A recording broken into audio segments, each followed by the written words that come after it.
Bismillahirrahmanirrahim. Assalamualaikum warahmatullahi wabarakatuh. Halo teman-teman semua, apa kabar? Sekarang saya akan membahas prosedur perawatan orto atau perawatan behel yang biasa dilakukan dokter gigi. Jadi, kalau kamu punya niatan mau pasang behel atau pasang alat orto, baik itu yang lepasan ataupun yang permanen, yang cekat, kamu harus pergi ke dokter gigi. Jangan pergi ke tempat lain ya, karena dokter gigi dan ortodontis atau spesialis orto adalah dokter-dokter yang berkompeten atau berhak untuk melakukan perawatan ortodonti kepada gigi kamu. Nah, pada saat kamu datang ke dokter gigi atau ke ortodontis untuk dilakukan perawatan orto, biasanya yang akan dilakukan oleh dokter kamu adalah menanyakan apa alasan kamu pengen pasang behel atau pengen dirawat orto. Misalnya kamu punya gigi yang berantakan, misalnya ada gigi yang gingsul, misalnya ada gigi yang jarang-jarang, atau mungkin kamu punya masalah lain yang menurut kita atau menurut kamu tidak berhubungan dengan gigi. Misalnya kamu punya masalah di sendi rahang, kamu punya masalah di postur tubuh kamu, postur dari kepala, leher, sampai pundak, dan bahkan tulang punggung misalnya. Atau kamu punya masalah bernafas yang biasa kita sebut dengan airway. Nah, itu semua memang indikasi-indikasi perawatan ortodonti dan juga dentofacial orthopedics ya. Jadi itu namanya. Nah, oke. Begitu kamu datang ke dokter gigi atau ke spesialis orto, maka yang pertama akan dilakukan oleh dokternya adalah menanyakan alasan tadi. Kemudian dokter akan menanyakan riwayat-riwayat dalam kehidupan kamu yang berkaitan dengan perawatan yang akan dilakukan. Misalnya, apakah kamu punya kebiasaan buruk? Apakah kamu punya hobi tertentu yang menyebabkan gigi kamu bisa berantakan? Apakah kamu profesinya berprofesi sebagai misalnya Anda penjahit, suka gigit-gigit jarum. Nah, itu akan mempengaruhi gigi kamu sehingga gigi kamu bisa berubah. Ya, suka gigit-gigit jarum, gigit-gigit pensil, bahkan gigit jempol misalnya. Kalau kamu udah gede masih gigit jempol, itu pasti akan sangat berpengaruh terhadap posisi gigi kamu. Gigi kamu bisa jadi berantakan, teman-teman. Nah, dokter akan menanyakan hal itu semua. Nah, itu proses tersebut dinamakan dengan anamnesis. Nah, setelah dilakukan anamnesis, maka dokter akan mengambil data-data untuk dilakukan analisa sebagai bahan untuk melakukan analisa. Data-data yang diambil biasanya foto ekstraoral, itu yang pertama, yaitu foto kita atau foto pasien dari luar mulut, yaitu mulai dari foto wajah dari depan, foto wajah dari samping, kadang ada yang juga ngambil foto pada saat kita miring posisinya, dan seterusnya. Untuk apa foto ekstraoral itu? Foto ekstraoral atau foto dari luar mulut itu diperlukan untuk menganalisa apakah dari bagian wajah kita ada yang miring atau tidak, apakah wajah kita simetris atau tidak, kemudian apakah profil muka kita itu cembung, profil muka kita itu datar, atau profil muka kita itu cekung. Nah, biasanya kalau orang Asia atau orang Indonesia kebanyakan profil mukanya agak sedikit cembung.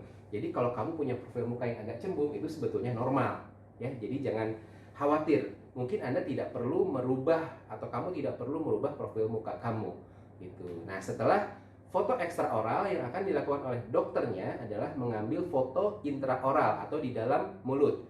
Apa sih yang difoto di dalam mulut? Yang pasti pertama adalah foto giginya.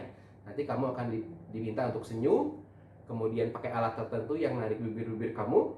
Nah, terus dokter akan melakukan foto, akan membuat foto mulai dari gigi bagian depan, gigi bagian belakang, rahang atasnya dari dalam difoto, rahang bawahnya difoto. Nah, foto-foto itu semua dilakukan untuk menganalisa sebetulnya kamu punya masalah apa aja sih, apa sih yang menyebabkan gigi kamu jadi berantakan, dan apa saja yang harus diperbaiki. Nah, setelah foto di dalam mulut, dokter akan memeriksa hal-hal klinis lainnya. Misalnya apakah sendi rahang kamu bermasalah, kamu akan diminta untuk buka tutup mulut kayak gini. Nanti dokternya akan menyentuh sendi rahang kamu untuk memeriksa apakah ada masalah di sendi rahang. Kemudian dokternya akan memeriksa apakah kamu punya masalah di pernafasan, misalnya dengan memasukkan kaca yang dimasukkan dalam mulut itu ya. Kalau kacanya berembun pada saat kamu buka mulut, mungkin kamu punya masalah di pernafasan ya. Dan dokternya juga biasanya akan bertanya, apakah kamu suka mendengkur atau ngorok pada saat tidur. Nah, itu juga merupakan salah satu indikasi kamu punya masalah airway atau masalah jalan nafas. Nanti perawatan yang dilakukan pun akan sesuai dengan masalah yang kamu miliki.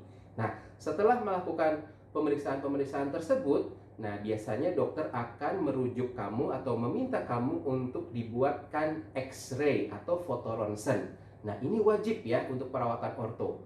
Foto ronsen apa saja yang dibutuhkan? Yang pertama, yang paling wajib adalah foto panoramik atau foto yang memperlihatkan keseluruhan kondisi gigi kamu, kemudian juga bisa memperlihatkan kondisi sendi rahang kamu, bentuk tulang rahang atas dan rahang bawah kamu. Ya, setelah foto panoramik, dokter akan minta kamu untuk bikin juga foto sefalometri atau foto tulang tengkorak seluruh kepala dari samping. Ya, dari samping. Untuk apa foto sefalometrik? Untuk melihat posisi rahang atas dan rahang bawah kita apakah sesuai atau tidak dengan keseluruhan tulang tengkorak atau tulang yang ada di kepala kita. Nah, setelah foto sefalometrik, kadang kalau ada masalah tertentu yang ditemukan oleh dokter kamu akan meminta foto X-ray lain. Misalnya, perlu foto seluruh kepala tapi dari depan, atau anterior posterior foto, atau foto tengkorak secara keseluruhan dari depan. Itu biasanya kalau kamu punya masalah muka yang miring, kepala yang nggak simetris, hidung kamu mencong kanan, mencong kiri. Nah, itu diperlukan foto sefalometrik dari depan. Nah, kemudian kadang juga perlu foto namanya occlusal foto, yaitu foto yang diambil dari atas kepala, biasanya atas kepala atau bawah, bahkannya dari dagu. Itu untuk melihat kalau misalnya ada kecurigaan gigi kamu yang tertanam di dalam, tapi bukan gigi belakang. Kalau gigi belakang yang gigi geraham bungsu itu ya, yang biasanya harus dilakukan operasi kecil atau odontektomi, itu bisa terlihat dari foto panoramik atau foto ronsen yang pertama yang saya sebutkan tadi. Nah, setelah membuat foto okklusal untuk melihat apakah ada gigi yang tertanam, istilah tertanam itu kalau di kedokteran namanya impaksi. Ya, misalnya gigi taring kamu tertanam di dalam, gigi seri kamu nggak lengkap, atau gigi geraham kecil kamu ada tersembunyi di dalam. Nah, itu bisa dilihat melalui foto okklusal foto. Nah, lebih lanjut lagi, kalau memang di kota tempat kamu tinggal fasilitasnya ada, mungkin dokternya akan meminta kamu untuk membuat foto ronsen, atau bukan foto ronsen sebenarnya, atau gambaran yang disebut dengan CBCT atau singkatan dari Cone Beam Computerized Tomography, CBCT ya. Itu adalah sebuah imaging X-ray yang bisa memperlihatkan seluruh tengkorak kita, seluruh tulang yang ada dalam kepala kita secara 3 dimensi ya. Jadi itu lebih canggih lagi. Nah, kesemuanya itu diperlukan untuk menganalisa kasus yang ada dalam diri kamu, sehingga nanti dokternya bisa menegakkan diagnosa dengan benar dan membuat rencana perawatan yang sesuai untuk kasus kamu. Jadi nggak bisa sembarangan ya teman-teman kalau mau dirawat ortodonti atau mau pasang behel. Semuanya itu harus diperiksa. Memang kadang ada rekan-rekan saya atau orang lain yang mungkin bukan dokter gigi atau ortodontis yang mengatakan, nggak perlu X-ray, nggak perlu foto panoramik, nggak perlu sefalometri, karena kasus kamu itu sebetulnya kasus yang simple. Masalah berantakannya gigi kamu itu gampang, bisa diperbaiki dengan mudah. Benar, mungkin untuk sebagian kasus yang simple, hal itu semua mungkin seolah-olah tidak perlu dibuat, tidak perlu dilakukan. Tapi saya sendiri beberapa kali mengalami yang menurut saya kasusnya sangat simple. Pada saat dirawat ternyata di tengah perawatan terdapat kendala yang saya tidak ketahui sebabnya. Baru diketahui setelah buat foto ronsen. Nah, kadang setelah kita membuat foto ronsen ternyata ditemukan hal-hal yang bisa mengganggu perawatan. Ya, kenapa sih kita perlu foto ronsen? Karena mata kita tidak bisa lihat tembus pandang ke dalam gusi atau ke dalam tulang manusia. Makanya kita perlu foto ronsen. Misalnya kalau saya temukan kasus ada gigi yang renggang, cuman di bagian tengah renggang, secara logika kan sebetulnya tinggal dirapetin aja. Nah, kalau ternyata dirapetin dengan cara apapun susah, nggak rapet-rapet, bisa jadi ada sesuatu hal di tengah-tengah gigi yang renggang tadi. Misalnya ada gigi tambahan.